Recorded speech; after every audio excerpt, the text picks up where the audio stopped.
Elden Ring. It is a game that needs no introduction after setting the world alight back in 2022 with its enormous map, iconic bosses, limitless lore, and near-endless ways of playing. From Software's open-world action RPG has retained a huge player base. And you know what? That player count is gonna soar again real soon thanks to the upcoming DLC Shadow of the Erdtree, which is almost upon us and brings plenty of new content from weapons to locations, bosses to lore, and of course, a new poison swamp. Yay!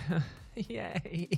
Anyway, let's talk about some other things. As I'm Jules, this is FGS, and these are 7 things you need to know about Elden Ring Shadow of the Erdtree. Number 7, it is huge. Now, in an interview with Eurogamer, creator Hidetaka Miyazaki explained that the upcoming DLC will be set in a brand new area, and it's going to be pretty damn big too. In fact, he called it From Software's largest expansion to date in terms of overall volume. But just how large are we talking here, Miyazaki? Well, the deified developer describes it as bigger than Limgrave from the base game. Those familiar will likely agree that this area of the map is quite expansive, with plenty of enemies to fight, secrets to find, and cliffs to just accidentally ride off. Fantastic. Players can expect large open areas and legacy dungeons, the core Elden Ring experience, but Miyazaki also says that they've experimented with something a little more in between these as well to bring a more diverse gameplay experience. What he actually means by this could be anyone's guess, as we know the Dark Souls creator is usually pretty cryptic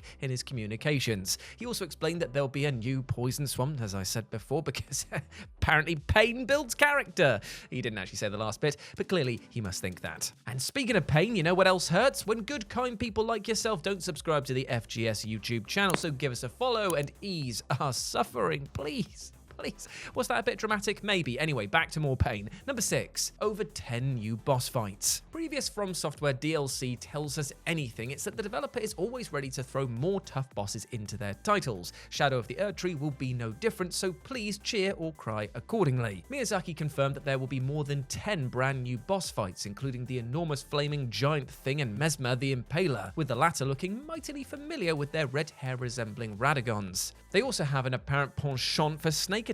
Maybe there's a bit of Rykard in there. Enough with these theories though, for now at least, as there are some other new inclusions that we need to tell you about. Such as number 5, there are new weapon categories. That's right, Shadow of the Erdtree will offer whole new classes of weapons. In addition to a host of new armaments in familiar categories, equipments, and skills, Miyazaki explains that there'll be new large swords, reverse hand swords, and to quote the man himself, more peculiar, highly novel ones. Now, we're not entirely sure what he means by that, but fingers crossed there'll be one of those extendo boxing gloves, because A, it would be hilarious, and B, it means that I will never be in range of Melania's bullshit combo ever again. A boxing glove! Seriously though, it'll be interesting to see how the upcoming additions impact PvP, if at all. We've seen the memes about the bleed build meta, you either love it or you don't, and I certainly do, but will it finally be beaten once and for all? Only time will tell. What we do know is that these new weapon types will let players mix up the way they approach even the base game, adding further variety, which is just incredible. But it's not all new, because number 4, the same old Martin. Miyazaki was asked whether George R.R. Martin, the creator of the A Song of Fire and Ice novel series and Elden Ring lore crafter, had penned anything new for Shadow of the Erdtree, and the answer was a resounding no. But don't worry, there doesn't seem to be any bad blood between the two artists, it's just that the upcoming DLC follows the existing mythos that Martin worked on in the past. In other words, old GRRM didn't need to add anything. So maybe he can get on with The Winds of Winter and A Dream of Spring.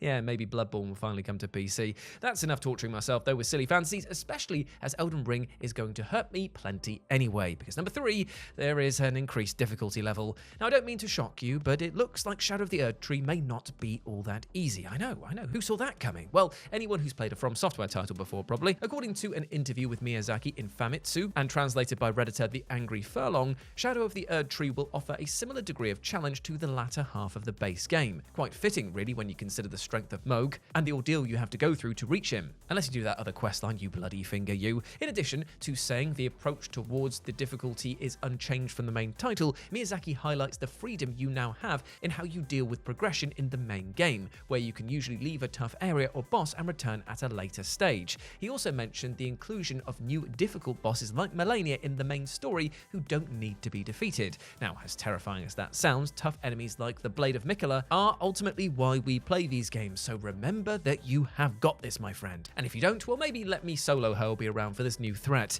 But how do we even find our way to this brutal new area? Well, number 2, let's talk about the access point. Long-time From Software fans will remember the bizarre way the DLC content was accessed in the original Dark Souls. For the unfamiliar, it basically required you to follow a logic so unintuitive that even Bloodborne's Lovecraftian old ones would get a headache from it. In other words, guide writers earned their keep back in the day. While it undoubtedly got easier to access Miyazaki's add-ons in subsequent games, there's always been an air of exploration and mystery to them, arguably adding more value for money, so long as you enjoy doing all the detective work. This time things are different, with the man himself telling Famitsu that the shadow of the Erdtree will be accessed via the hand dangling from the cocoon in Mogwin's palace. This makes sense because it's Miquella's right hand, and the childlike Imperium is the poster boy for the new content. It's also a moment of vindication for many fans who theorized this long ago, so it's nice to start on a win for once, right?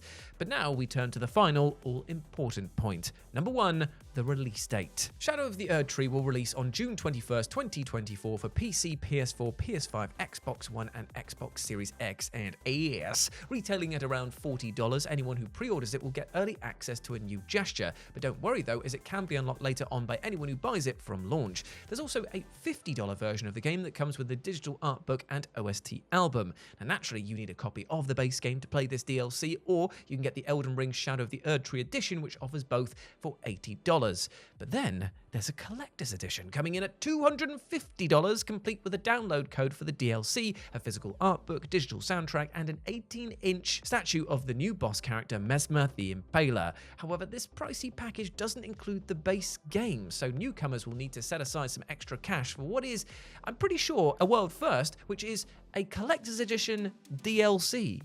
Weird, right? But there we have it. Those are 7 things that you need to know about Elden Ring Shadow of the Erdtree. If you enjoyed this video, be sure to give it a like, and why not subscribe to the channel while you're here so you never have to miss out on any of our content ever again, because that would be truly, truly heinous, my friend. I've been Jules, thank you very much for watching, and I will see you soon in another list. But until then, take care of yourself. Big love. Kiss on the top of the head for you. Mwah. Bye.